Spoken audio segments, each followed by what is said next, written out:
नमस्कार जय जगन्नाथ। आज दहीबरा सीरीज रो डे 6 रे मु आज की पहुंची थी कटक रो गोटे एमिति लोकेशन जो जगह प्रथमे गराखी मानकर भिड़ लगे तापर किंतु आसती दोकानी सी होचंदी कटक रो मोस्ट फेमस आ पॉपुलर रघु मौसा जोठी की मिले आपको खट्टा मिठा दहीबरा सहित आलुदम किंतु एई जगह आपन को ना दहीबरा रे मिलिबो घुगुनी ना मिलिबो सेव ना खाइबा को मिलिबो चामच एते सब जिंस न मिलिकी भी लोकंकर एते भिड़ आ दहीबरा आलुदम खाया पे एते क्रेजीनेस देखिकी मु शॉक हे गली।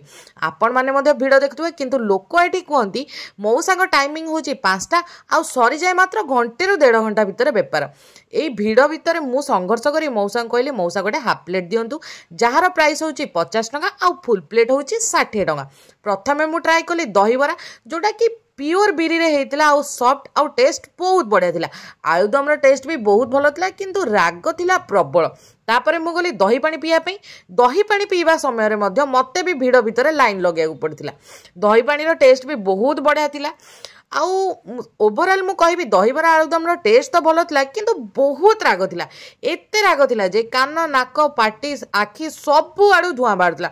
लास्ट को मु 10 टका दे मौसा पाखर गोटे पेड़ा किणिकी खाइली आ घर को रिटर्न कली। आज वीडियोटा केमती लगिला आपण माने मते कमेंट सेक्शन में जणाइबे। आ एमती वीडियो देखिया को मते फॉलो आ चैनल को सब्सक्राइब करबा को जमा भी भूलिबेनी।